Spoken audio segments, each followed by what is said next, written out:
messieurs, vous savez faire l'option optimale pour être au cœur de l'actualité au plan local et national. Nous venons à vous pour ce tour d'horizon de l'actualité. Voici les titres de ce journal. À tournée statutaire dans la Liborie, le préfet Ahmed Bello Kissama accompagne d'une forte délégation effectuée ce mardi 26 novembre 2024. Une descente sur Karimama et Malanville. À l'étape de Malanville, vous suivrez le point avec quelques interventions au cours de cette activité. Pendant ce temps, plusieurs producteurs de coton de la commune de Malanville s'activent déjà pour la récolte dans leurs champs. Justement, c'est une période très sensible où l'on enregistre parfois même des cas de conflit. Précision à suivre dans ce journal. Et puis nous parlerons dans cette session de l'information du démarrage depuis quelques jours de la répression sur le non-port de la tenue des conducteurs de taxi-moto, communément appelé ici à Malanville, Cabo Cabo. C'est une initiative de syndicats et responsables de ces conducteurs. Ceci, c'est dans la ville que ça s'est déroulé. Le point avec nos reporters sur place. À suivre également d'autres nouvelles au plan local et national. Et bien voilà, mesdames et messieurs, c'est là pour les quelques titres à développer. Merci de faire la place autour de vous et faire de vous des rois en information. C'est notre souci au quotidien. Bienvenue à chacun et à tous. Sota Midi Magazine, le point de l'actualité de la journée sur ta radio. Sota FM, c'est maintenant et tout de suite. De nouveau, bienvenue à chacun et à tous. À tournée statutaire dans la Liborie, le préfet Ahmed Bello Kissama, accompagné d'une forte délégation, effectuée ce mardi 26 novembre 2024 une descente sur Karimama. Ceci dans le cadre de la première journée pour le compte de la tournée statutaire. Un exercice classique prévu dans les tests après l'étape de Karimama. La délégation a mis le cap sur Malanville pour le même exercice et c'est la salle des fêtes de l'hôtel Séjour du Sahel sur place à Malanville qui a servi de cadre. C'était en présence de plusieurs directeurs des structures sectorielles et déconcentrées de l'État, les responsables d'ONG, les conseils communaux, sages, dignitaires religieux, cadres techniques de la mairie de Malanville et autres. Dans son adresse, la première autorité de Malanville a salué très sincèrement le préfet et sa suite pour leur accompagnement, pour leur engagement justement et à accompagner les communes tout en abordant quelques actions entreprises par son équipe depuis sa prise de fonction. Guidami Gado, maire de la commune de Malanville, qu'on écoute. Le préfet de la Liborie, je voudrais le remercier très sincèrement pour son engagement aux côtés des 6 maires des 6 communes de la Liborie, lui et l'ensemble donc du personnel autour de lui, pour tout l'accompagnement dont bénéficient les différentes communes de notre cher département, le département de la Liborie. Ce que je voudrais dire par rapport à la commune de Malanville, c'est une commune qui n'est pas facile à cuire. Nous sommes amenés petit à petit à amener nos citoyens à comprendre que, comme on le dit, quand le tam-tam change, il faut que la cadence change. Et que c'est dans cette optique que je suis en train donc de gouverner cette commune depuis juin 2020.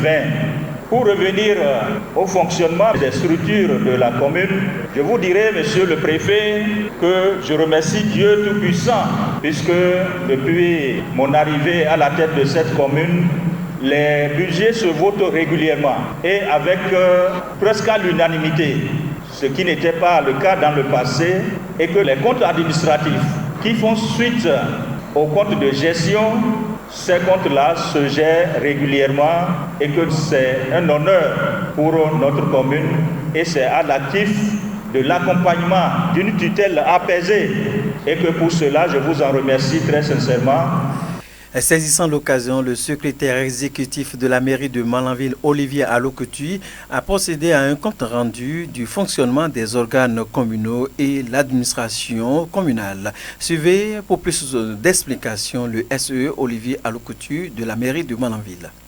Le point d'exécution du plan de travail annuel et du budget au titre de la gestion 2024 se présente comme suit. Le PTA à la date du 31 octobre 2024, nous sommes à un taux global de 52,35%. En ce qui concerne le budget, nous notons pour le fonctionnement. Les recettes sont mobilisées à hauteur de 68% des prévisions contre 61,68% des dépenses exécutées. En ce qui concerne l'investissement, nous avons mobilisé à hauteur de 43,99% comme recette et nous avons pu dépenser globalement 16,49% en ce qui concerne les dépenses. Le niveau des recettes propres de la commune n'est pas satisfaisant puisqu'il est en baisse comparativement à l'année dernière, en dépit de tous les efforts stratégiques consentis par le secrétaire exécutif de la mairie et les responsables des services déconcentrés de l'État en charge de la mobilisation des ressources propres. Plusieurs raisons expliquent cette situation. Notamment, on peut noter le maintien par le Niger de la fermeture de sa frontière avec le Bénin, la suspension par le gouvernement béninois de l'exportation des produits vivriers, l'incivisme fiscal très poussé des contribuables, les diverses déviances morales et professionnelles notées de la part de nos agents collecteurs, et j'en passe. Pour les dépenses, monsieur le préfet, le faible taux noté au niveau de l'investissement résulte sans doute des dysfonctionnements graves enregistrés au niveau de la personne responsable des marchés publics jusqu'au mois d'avril. Le préfet du département de la Liborie dit être fier des populations des deux communes venues nombreuses à ces rencontres qui, selon lui, est venue à point nommé sur les récentes situations vécues. Il a par ailleurs appelé les uns et les autres à contribuer donc pour la culture, à continuer par cultiver la paix et la coproduction dans les localités. Suivez pour plus de précisions Ahmed Bello Kissama, préfet du département de la Liborie. C'est notre première journée pour le compte de cette tournée statutaire. C'est un exercice classique qui est prévu par les tests. Au moins une fois, nous devons nous rapprocher des populations, des communautés au sein des différentes communes qui sont sous l'administration de la préfecture de Kandi. Ça veut dire que nous sommes en train de boucler notre passage dans ce qu'on appelle le Dendiganda, le pays d'Indi. À la lumière de l'actualité récente, on sait qu'il y a eu certaines situations dans ces communes ces derniers jours, pour ne pas dire ces dernières heures. Mais la population quand même garde le moral comme d'habitude, ce qui explique d'abord cette sortie massive que vous avez vue aussi bien à Karimama et surtout à Malanville encore. Je pense que nous sommes là pour les rassurer, pour leur dire que pour ce qui concerne les actions de gouvernement, les actions de développement, l'État ne manquera pas de jouer sa partition et que c'est une ambition commune, c'est une cause commune. C'est toujours bien quand même d'aller au contact des populations, au contact des élus, au contact des différentes composantes de la société civile dans nos communes pour recueillir leurs souhaits, leurs désirs, mais aussi les rappeler à leurs devoirs sur un certain nombre de choses, et notamment la coproduction de la sécurité et surtout aussi de respecter les consignes des FDS, toujours de s'aligner sur les orientations stratégiques du gouvernement pour tout ce qui concerne les différentes composantes de développement. À l'instant, Ahmed Bello Kissama, il est le préfet du département de la Liborie lors de la tournée statutaire à l'étape de Malanville. Mesdames, Messieurs, autre volet de l'actualité dans cette session de l'information démarrée il y a quelques jours, la répression sur le non-port de la tenue des conducteurs de taxi moto, communément appelé Cabo Cabo sur place à Malanville, a démarré avec plus de vigueur. C'est une initiative de quelques responsables de ces conducteurs de taxi moto, communément de la commune de Malanville. Une équipe de la rédaction de Sota FM est descendue sur le terrain et notamment est allée au contact de ces concernés. Suivez un peu la réaction de ces derniers. Ce que vous venez de dire là, c'est vrai. Seulement que ce que j'ai vu, il me semble que la mairie aussi n'a pas pris une précaution pour ce problème-là.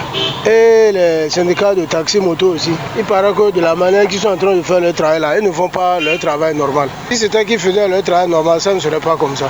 En dehors de ça, c'est la mairie qui va prendre une précaution pour ce problème-là, pour serrer les syndicats de taxi moto.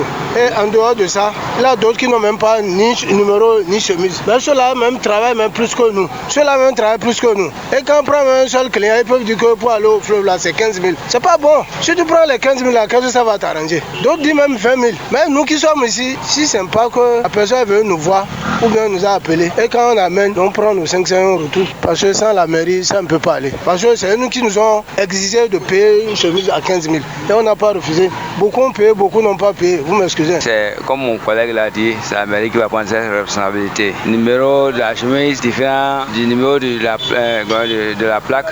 C'est bon, c'est bien vu que c'est les syndicalistes, les cacavos qui doivent se mettre à l'œuvre pour voir le risque. Pour pouvoir supprimer ce risque. Parce que c'est un grand danger que les clients courent. Tu as le numéro sur la chemise et le numéro n'est pas conforme au numéro qui est sur la plaque. Vous voyez que c'est très dangereux.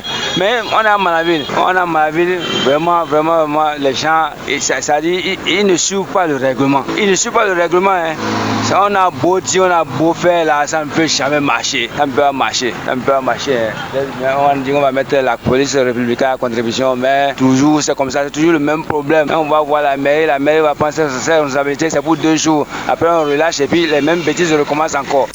Eh bien voilà, saisissant notre canal, ces citoyens rencontrés par une équipe de nos reporters invitent tout de même les autorités communales à un retour de la rigueur dans le secteur pour faire conformer ces conducteurs de taxi-moto dans la circulation sur place ici à Malanville. Extrait de leurs propos.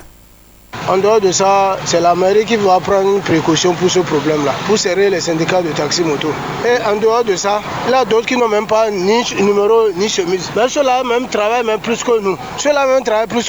Et quand on prend un seul client, ils peuvent dire que pour aller au fleuve là, c'est 15 000. C'est pas bon. Si tu prends les 15 000 là, qu'est-ce que ça va t'arranger? D'autres disent même 20 000. Mais nous qui sommes ici, si c'est pas que la personne veut nous voir ou bien nous a appelé. Et quand on amène, on prend nos 500 € retour. Parce que sans la mairie, ça ne peut pas aller. Parce que c'est nous qui nous ont exigé de payer une chemise à 15 000 et on n'a pas refusé. Beaucoup ont payé, beaucoup n'ont pas payé. Vous m'excusez. C'est comme mon collègue l'a dit, c'est la mairie qui va prendre cette responsabilité. Le numéro de la chemise différent du numéro de la plaque.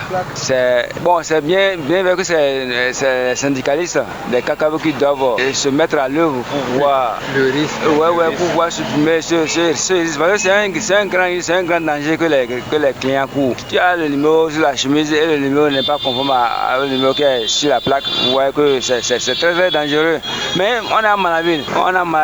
Vraiment, les gens, ça dit, ils ne suivent pas le règlement. Hein. On a beau dire, on a beau faire, là, ça ne peut jamais marcher. Ça ne peut pas marcher. Hein. On dit qu'on va mettre la police républicaine à contribution, mais toujours c'est comme ça, c'est toujours le même problème. On va voir la mairie va prendre ses responsabilités, c'est pour 2 jours. Après on relâche et puis les mêmes bêtises recommencent encore. Mesdames, Messieurs, autre volet de l'actualité, on parle hygiène. Le non-respect de l'hygiène autour de nous crée chaque jour que Dieu fait assez de maladies dans le rang des populations. Cette situation a un impact significatif sur la situation sanitaire de la zone Malanville-Karimama. Ce n'est pas moi qui le dis, c'est du moins ce que l'on retient des propos du responsable hygiène et assainissement de la zone sanitaire Malanville-Karimama. Il faut noter que l'homme a pour nom Gaëtan Yepé, il est responsable de ces structures. Suivez plutôt. Les comportements d'hygiène actuels de la population ont un impact significatif sur la situation sanitaire de notre zone. L'insuffisance de toilettes adéquates et l'accès limité à l'eau potable aggravent les risques de maladies. Par exemple, le non-lavage des mains au moment critique et l'utilisation d'eau contaminée peuvent favoriser la propagation de maladies diarrhéiques. Donc, il est crucial que la population adopte les mesures d'hygiène et d'assainissement, même dans des conditions difficiles. Des gestes simples comme le lavage régulier des mains peuvent nous aider à prévenir beaucoup de maladies. Les autorités locales à divers niveaux, les structures et ONG doivent continuer à accompagner la zone sanitaire pour les différentes actions de promotion des infrastructures sanitaires et les mesures pratiques d'hygiène. C'est un enjeu de santé publique qui nécessite une action collective.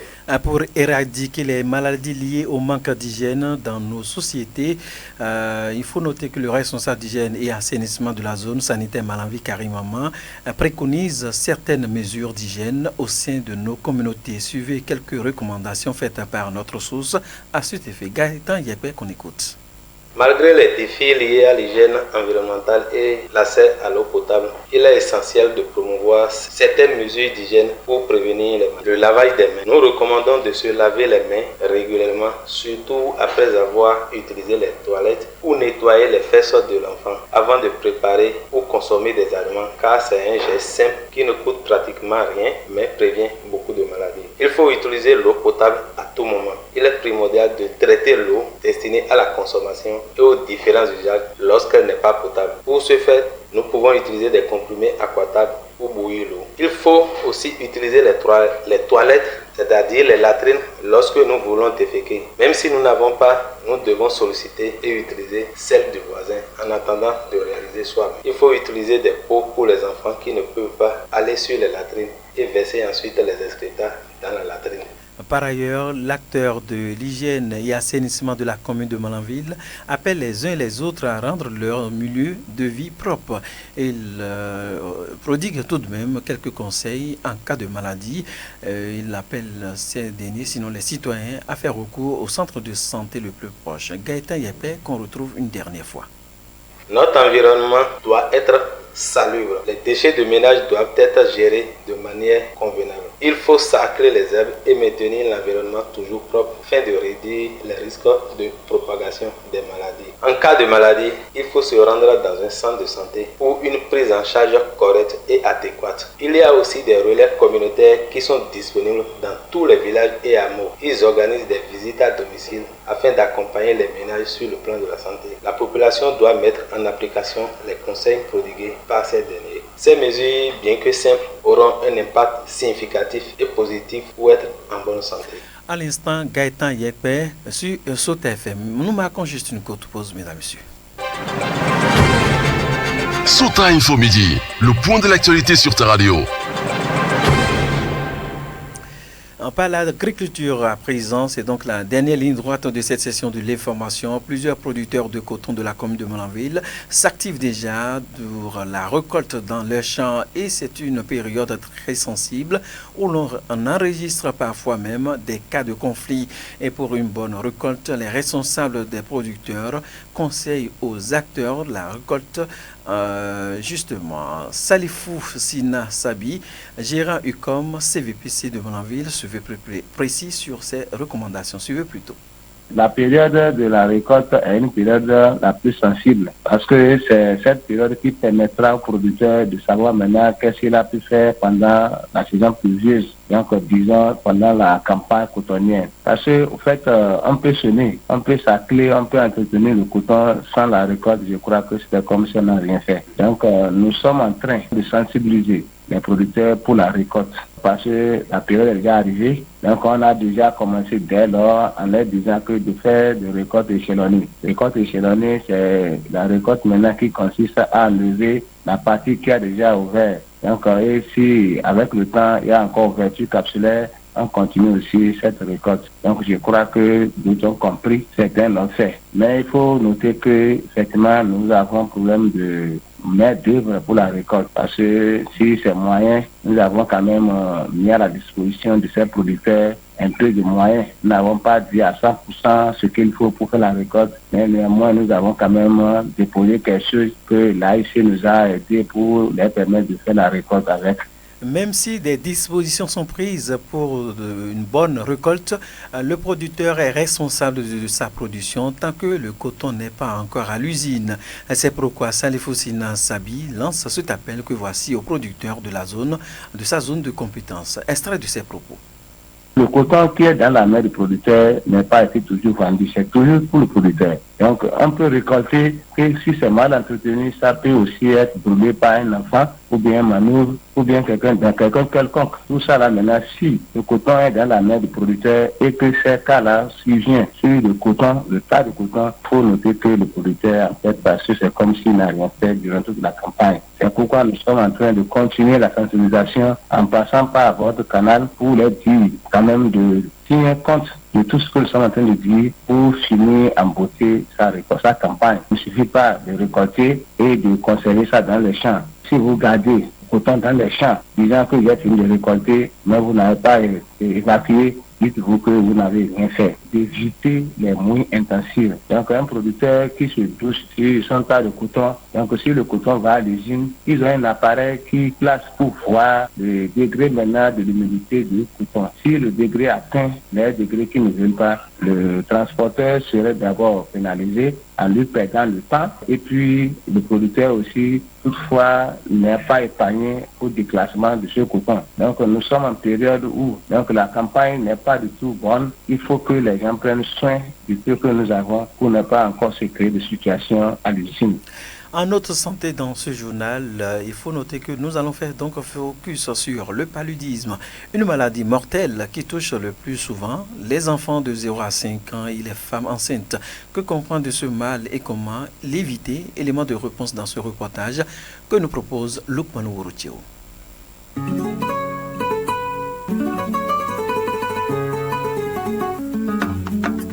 Premier motif d'hospitalisation, première cause de décès surtout chez les enfants.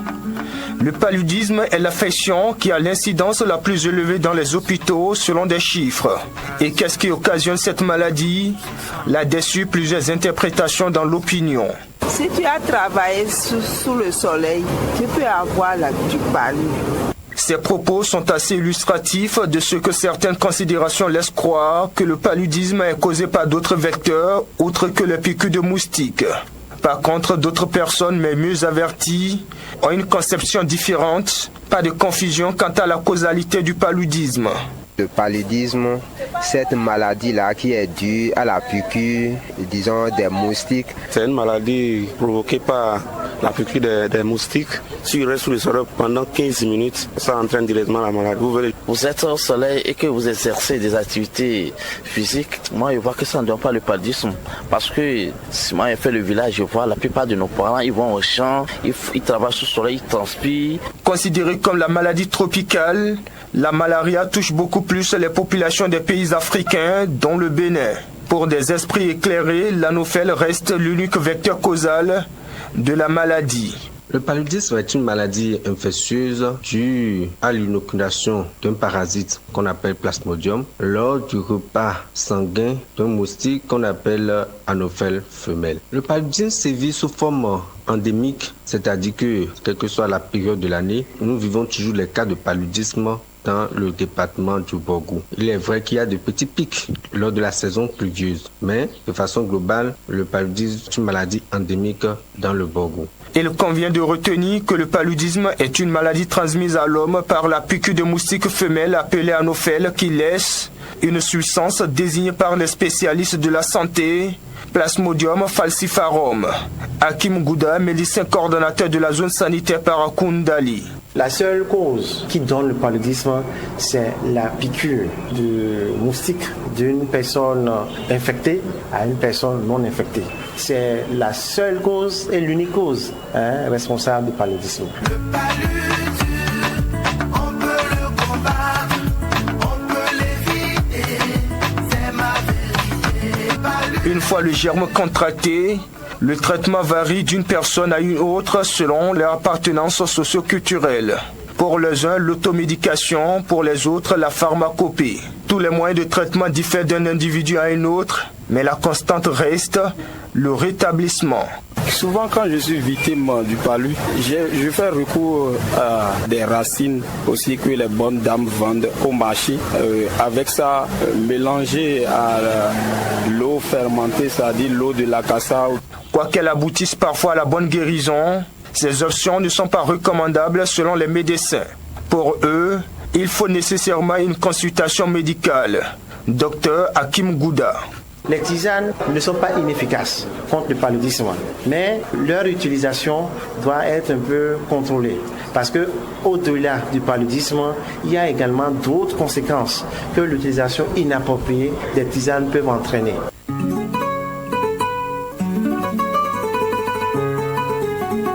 Bénin, les statistiques révèlent que la situation n'est pas moins alarmante. Tenez, le paludisme est la première cause de consultation dans les centres de santé, dépassant de loin les autres affections. En effet, 42,9% de consultations générales de la population concernent l'affection du paludisme et 49,5% chez les enfants de moins de 5 ans. Généralement, les premières victimes de cette pandémie nous révèlent une source à l'anonymat. En consultation de routine, il faut dire que le paludisme représente près de la moitié des cas de consultation, surtout quand nous parlons les enfants, surtout en pédiatrie. Les enfants de moins de 5 ans sont vraiment les populations vulnérables vis-à-vis du paludisme. Au plan local dans le Borgo et notamment à Parakou, la maladie continue de sévir, mais les autorités maintiennent le cap de l'engagement de la croisade. Des avancées sont notées selon le médecin coordonnateur de la zone sanitaire Parakoundali, Hakim Gouda. Nous avons quand même des raisons de croire à ce que donc, la prévalence du paludisme s'améliore. C'est vrai que les efforts ne sont peut-être pas visibles tout de suite parce qu'il y a eu des réformes où nous avons sur 1000 habitants, nous sommes autour maintenant de 100 à 140 qui font le paludisme par an. Et c'est des statistiques qui quand même, nous avons des raisons de croire à ce que les différentes stratégies de prévention sont en train de porter un temps soit un peu leurs fruits. Officiellement, la campagne publique de lutte contre le paludisme dans le monde se mène en avril de chaque année. Mais le constat dans les hôpitaux et pédiatries, les couches les plus touchées sont les enfants et les femmes enceintes qui constituent la cible la plus vulnérable du mal. Et l'une des mesures préventives la plus recommandée, les spécialistes préconisent l'utilisation des moustiquaires à longue durée d'action en passant par l'assainissement du cadre de vie. Yes, le paludisme, on peut le combattre, on peut l'éviter, c'est ma vérité. Je dis, le paludisme, on peut le combattre, Eh bien voilà, merci à vous Lukman Ouroutio pour ce focus sur le paludisme. Cette fois-ci, hors de nos frontières, c'est avec vous David Labo. Bonjour. Bruno Gakli, bonjour et bonjour à tous. On est au Nigeria et vous nous dites que le Nigeria annonce une bonne nouvelle pour les Béninois. Que comprendre? Effectivement, Bruno Gakli, le directeur général de l'autorité nigériane de régulation du pétrole en aval et en milieu de chaîne NMPADRA, Ahmed Farouk a confirmé ce mardi que le prix de l'essence au Nigeria baissera dans les jours à venir. Cette baisse s'est rendue possible par la reprise des activités de la raffinerie du port Hakou.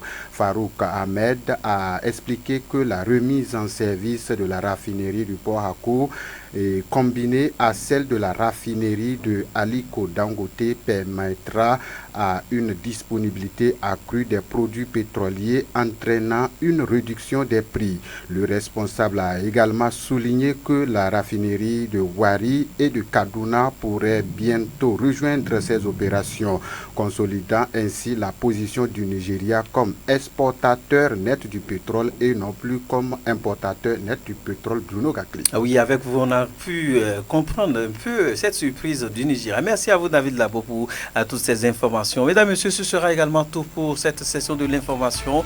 Merci de l'avoir suivi. Collaboration technique, on a Aboubakar Doko à la réalisation de cette demi-heure d'information, le duo Zoul Kifilona et Aboubakar Saradou. Présent chez vous par la magie des ondes. Mon nom c'est Bruno Gakli. Merci de nous avoir suivis. Bonne suite des programmes sur la radio Sauta FM. Que Dieu vous garde. C'était Sauta Midi Magazine, le rendez-vous informatif de la mi-journée